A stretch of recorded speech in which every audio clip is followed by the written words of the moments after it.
This episode of Dispatches from Planet Albany is brought to you with support by New York State United Teachers, which represents more than 600,000 educators and school-related professionals in New York.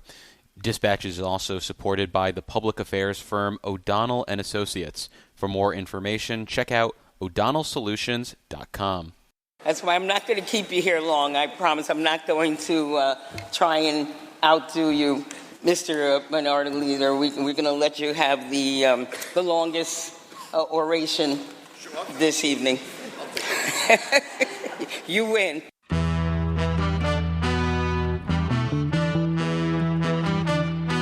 I've also declared war on potholes, so here's the first shot across the bow. Well, as you know, with Planet Albany, there's always something that makes the planet turn. And it's this amazing view of D.C., and Eddie Vedder comes out, and he goes, "You have a cigarette?" And I've never smoked in my life, but if I had, I wish that was the moment. And this strategy takes us from potholes to knotholes. I would like to say it was a pleasure, Mr. Kim. But I'm on the road.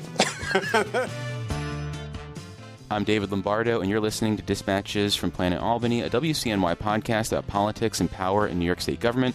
And in this episode, we're shining a light on the confirmation process in the state Senate, which is expected to eat up some of the bandwidth during the final days of the legislative session. And despite protestations from senators on both sides of the aisle about the rushed and overwhelming nature of the process of confirming the governor's nominees, this year's sausage-making seems poised to be similar to the past, with dozens, if not hundreds, of names put before the Senate for their approval in just a few days, and in some cases, hours. For more on this dynamic, we're talking with Beth Garvey, a shareholder with Greenberg Traurig, who brings with her the Senate and executive perspectives on this process. Thanks for making the time, Beth. Thank you for having me. Well, let's start with your experience on the second floor, because I think it's fair to say that the governor steers the ship or gets the ball rolling when it comes to the nomination process. Giving governors the benefit of the doubt, what is the practical reason for why they end up handing over all or maybe the vast, vast majority of names in the final days of the legislative session? So I think it is a function of this calendar. You know, one of the things that I hated on the legislative side, but really became very apparent to me on the second floor, was that there is so much back-end work that goes into delivering a nominee to the houses. There is an incredible amount of vetting that happens before you ever get to, we think that we want you for this position, now fill out the financial disclosure. Okay. So you have that process that happens between stakeholders of all kinds, governor's staff, regional representatives. You have so many hands in that process on the front end that it really does. There's a thorough vetting that happens before you ever get to, okay, we want to offer you this spot. And then I will say also that financial disclosure form throws a lot of people for a loop. I'm not that interested in this job, actually. Actually, on second thought, yeah. You want to know what? And again, I think it's partly because we're immune to it. We fill out the financial disclosure when you're a public, a policymaking employee. We did it in the legislature. You did it on the second floor. So you have some sense of, that 3-page intro to the question about, securities that you hold in excess of $1,000. You sort of gloss over that because you know what they're looking for, year after year. When you're looking at that for the first time through the lens of someone who may have had, decades in private life, and all of a sudden it's, wow, okay, every security I hold in excess of $1,000, does that mean I have to go through my brokerage account? These questions are real. I married a state worker in the fall and had to navigate this process for the first time in the spring, and tapped a Dispatches super fan and former legislative staffer to help me navigate it in terms of what to include. And their advice was basically err on the side of too much disclosure as opposed to not enough disclosure. We had a member who used to just, her statement from her financial advisor, she'd just attach it. Like, this is, I don't even care. I'm not trying to parse through it. Here it is. Here's everything. And I would say this might be an over-disclosure, but whatever makes you comfortable. So it is.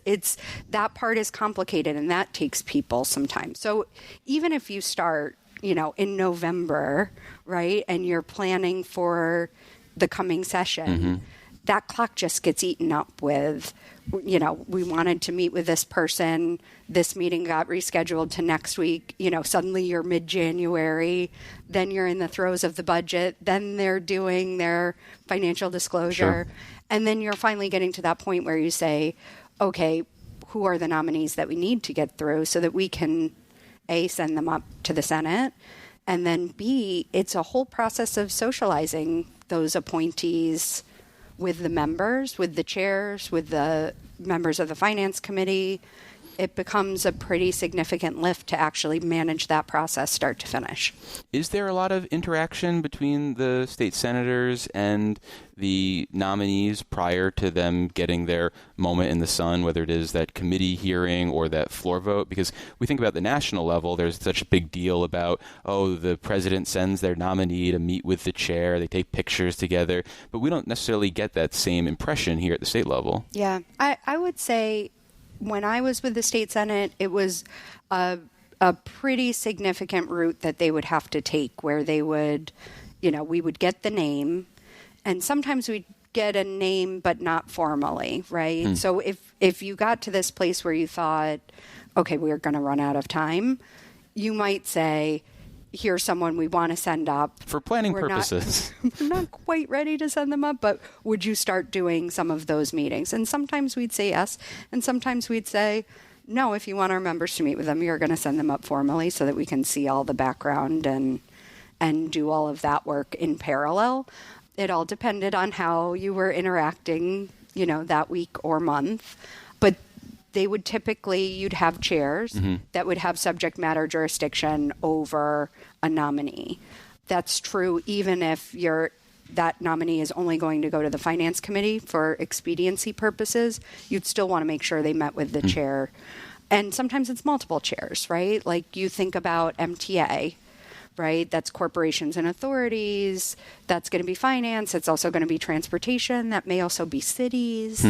So, it was never just, okay, this person has to check a box by meeting two people and then they go. Well, you and I were talking before we started recording about how hectic this process can be and that in trying to set up these meetings, it might be a little confusing. Can you tell the listeners a little bit about that anecdote? Yes. So I believe it was the 2017 legislative session. So it was towards the end of that session, and we had gotten a number of nominees sent up, including commissioners of agencies, which are sort of, the ones that you want to make most certain you understand who this person is before you confirm them. And so we had two names, both with the initials RR. We had Rosanna Rosado for Department of State at the time. Now she's at DCJS. And we had Roberta Reardon for Department of Labor. And of blessed memory, Nancy Nemeth was walking around the nominees. And as Senate counsel, they were making a final stop in my office to say, hello, how are you? Any issues, any concerns? And it was one of those days where I was coming from meeting to meeting to meeting. Because you were counsel for the Senate majority at this time. Correct. And it was end of session. And, I think I had just been with the leader. And so I was coming back in to my office. And Rosanna Rosado is sitting on my couch. And Nancy Nemeth is there. And I sit down and I say, hello, nice to see you. Thanks for coming in. Have you met with the chair yet, Jack Martins? And she says, No, I have not met with Jack Martins yet. The labor chair at the time. He was the labor chair at the time. And, I said, well, I'm highly offended that at this late hour you have not met with the chair of the committee.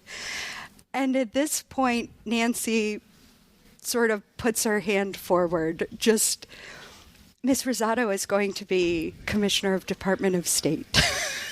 And I said, oh, right. Okay. I'm very, very sorry. I thought you were Roberta Reardon, who was here for Commissioner of Labor, who should have met with Jack Martins. I cannot think of a reason why you should meet with Jack Martins. names. A pleasant guy.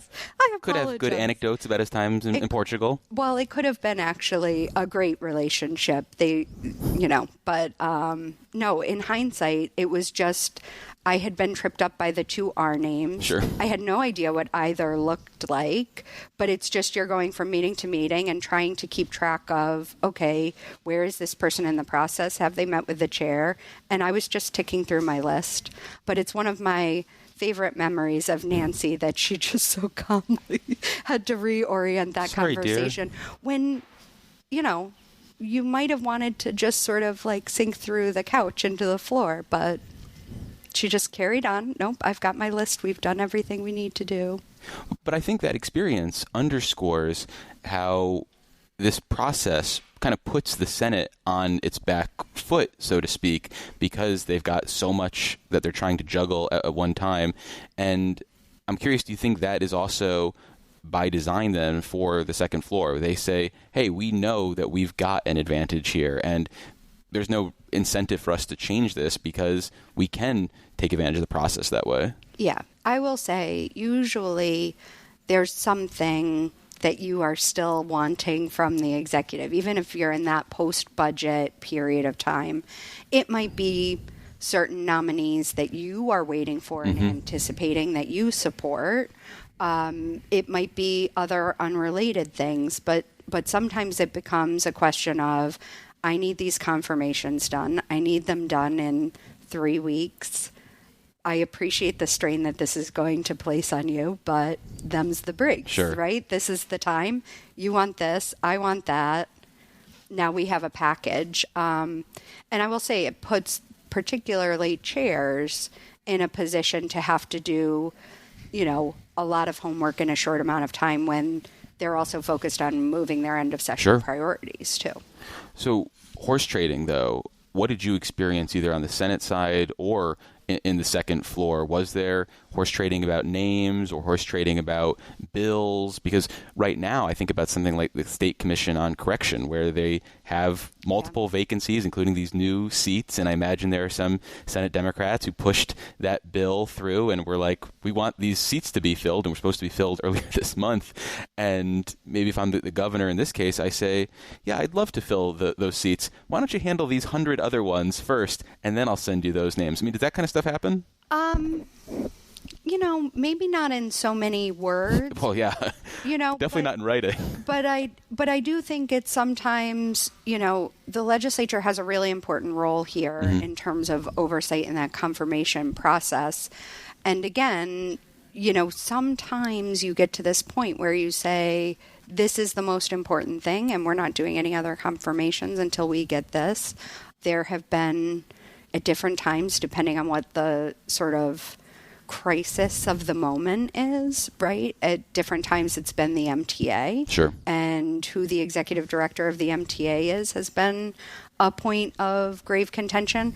Sometimes it's judgeships, which we've seen more recently, right? That's another process. Again, Court of Appeals, slightly different, but, Court of Claims is another confirmation process. So you have a lot of different parochial concerns, too. You have someone who says, I like this person on this board because they're my local member. They're always responsive to me, and they're in holdover. Executive's prerogative, they don't have to send up a new name as long as someone can continue to operate in that holdover status. Right. You might say, I want that guy to have a term. He might leave at any point if he doesn't have a term because he feels like he could get replaced at any time. So, appoint him to a term. And, I will say, in my experience, that was more the types of conversations that we were having was, this guy needs a full term, or this woman needs a full term, or, we're not inclined to reconfirm this individual to this new position. Do you have any alternative names? And so you could really get bogged down in the mechanics of just those particular seats while you have, 50, 70, 80 other confirmations hanging off in the balance.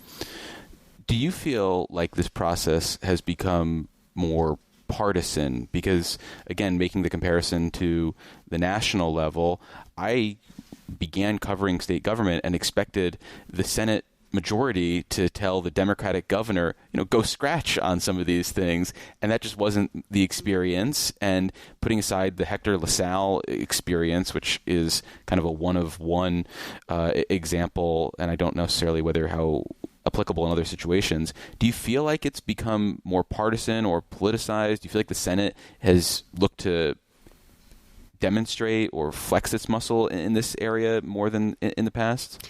I don't think so. And I think that's for the best, right? I think you look at Washington most often as a symbol of dysfunction, not extreme functionality. And, in my experience, we took that responsibility very seriously.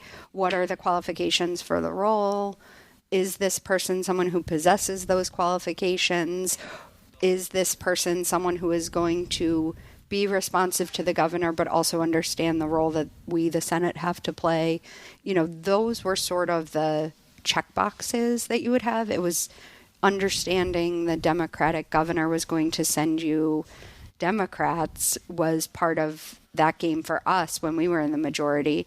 And I think, again, even within the Democratic Party, there's still those variations of, is this person the kind of person that we want? The litmus test of the day. But I don't think that we've gotten into that purity test area the way that Washington, D.C. has, and I think that's for the best. It's really anybody's guess what the next week looks like in terms of confirmations, and I've been kind of getting mixed responses from the Senate about what they're expecting. Some are like, yeah, it's business as usual. We figure out a way. We get the names. We get it all done. Others have said, well, the governor's office has only sent us a handful of names, and if they think we're just going to swallow a whole bunch of names at the last second, well, they've got another thing coming. My just default position on all this is whatever happened in the past is what it's going to happen again in the future, and people complain in the moment, but then when it comes around again, they just do the same thing. How do you think this plays out over the next week? Do you think there's any title shifts in the process? I don't think title shifts, no. Sure. It's hard to say. If you have not gotten someone up to the Senate by this point, at least a name or at least this is going to be coming so that they can start to socialize that, it's going to be exceedingly difficult, I think, for the Senate to take 30 names. An exception might be if you had, 30 folks going to SUNY college councils, right, where, you have the member that represents that college who says, okay, no, these names are all fine, go ahead. Some of these are not necessarily the high stakes types of confirmations that you think about. Right. The Regional Transportation Association, for example. Exactly. Boards of visitors of state psychiatric institutions, right? Like those get Senate confirmation too. And those go through the same background, the same vet. Yeah. Staff are preparing memos on them. Not necessarily required to speak in person, though, at the committees. Correct. You can usually do those en masse. Yeah. But, stuff like that, I think, doesn't really take the amount of time. And if the chairs are comfortable, if the, finance committee is comfortable, then that's something that usually you'd say, okay, fine, no harm, no foul. We can move these through. But, you get a commissioner who comes up at the last minute and you say, I know this person, I like this person, but that doesn't mean I want to confirm them in 2 days. If a chair takes that position, I think, not only does the leader typically support that position, but I think the governor in that case too also recognizes that, okay, if this person can serve in an acting role until January, that's not the end of the world. And I remember when I worked at State Watch having to sit through a lot of these committee meetings, especially finance.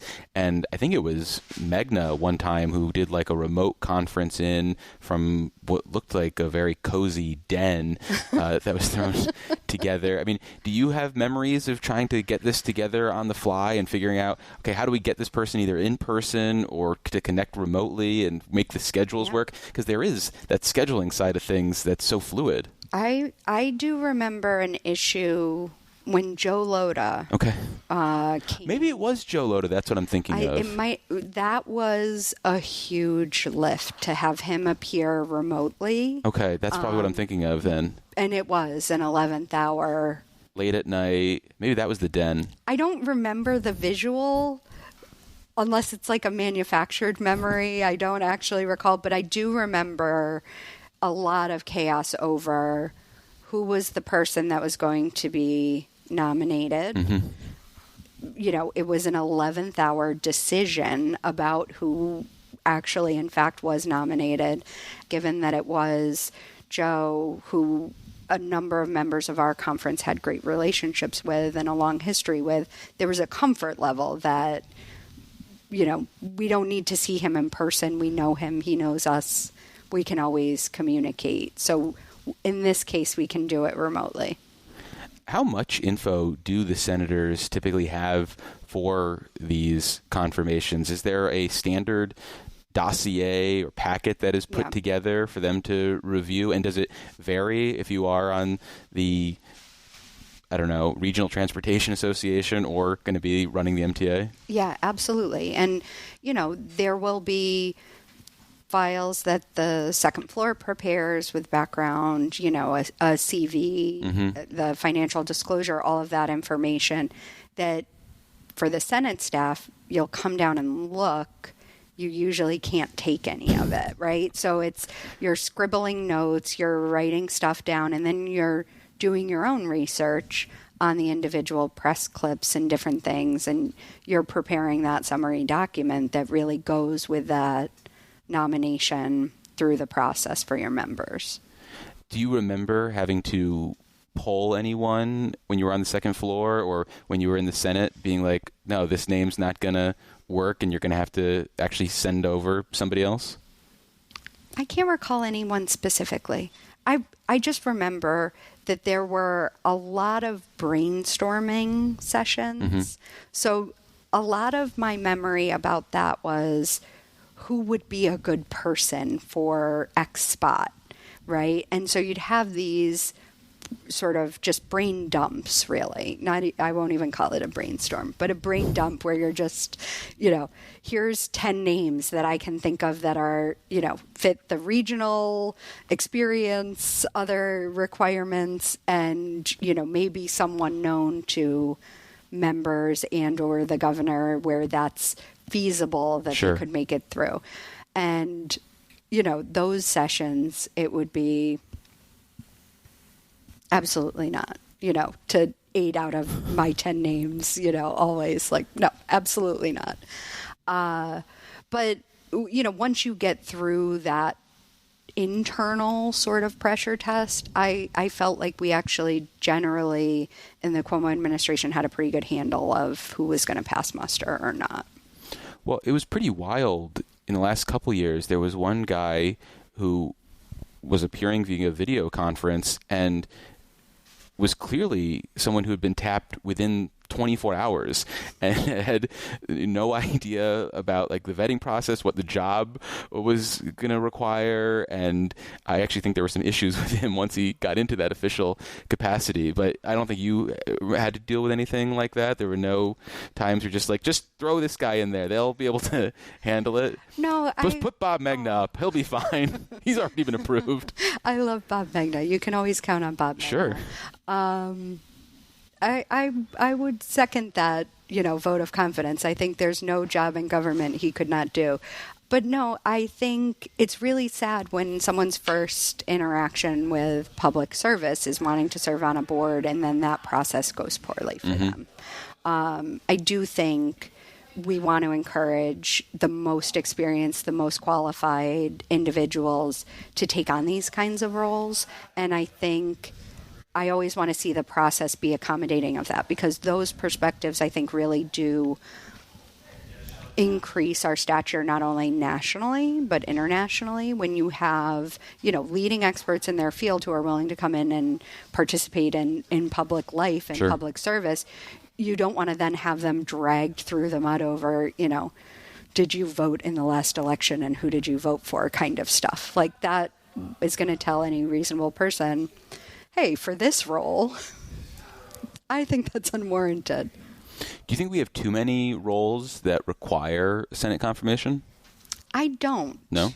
It's the right balance? I'm a Senate person at heart. So I do think it's the right balance. I do think even for the Board of Visitors or the regional transportation associations, right, authorities, those are positions that have a sphere of influence that for those stakeholder communities are really important. Mm-hmm. And I do think when you make government too remote, or you have people with sort of that unique authority to allow or disallow things or approve or disapprove budgets and things of that nature, you want to bring that authority back to the people. And that's the legislature. That's not the executive. It's not just, they're executing on my agenda. You want to make sure the people are saying, I know this person. I'm accountable to my constituents. If this person is not also accountable, I can do something about that. And I think that's an important check and balance. Any advice you'd offer someone who gets nominated on how they should handle the process when they are potentially being asked questions about their track record or how they might approach a job? Is it be as forthcoming as possible, or is it to say, it's my understanding, or all sorts of caveats? What I would say is I've done prep sessions. Who'd you prep? A lot of people. Okay. A lot of people. But having done some of those prep sessions, it's easy for people to get offended when you ask them hard questions. And, they look at you as if you are attacking them. Mm-hmm. And this is a perfectly fair question for them to ask you. In fact, they are likely to ask you this question. It has nothing to do with you. You weren't there.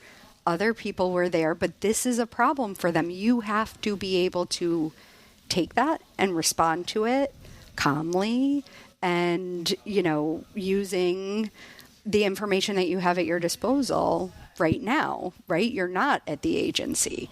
So sometimes it creates these dynamics where people say, I shouldn't have to answer for that, or this should be off limits. But members have the right to ask the questions that are important to them in their district and their interactions with that entity.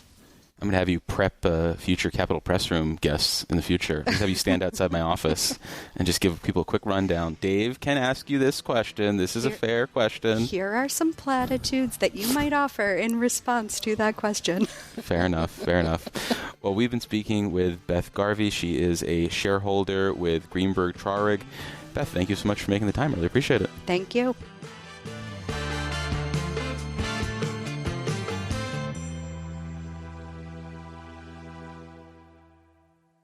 We said we were going to try and do this by midnight, and you took all my time. Yeah. So it's a strategy. It was. I could see that. You see, I'd like to try to keep my promises. So I'm going to try and get us out of here by midnight, so that you all can enjoy the rest of the evening. But you know what I'm saying, really, right? Alejandra says that she's waiting for people. So again, I want to. You want to get paid. You want to get paid, right? I'm glad you said that.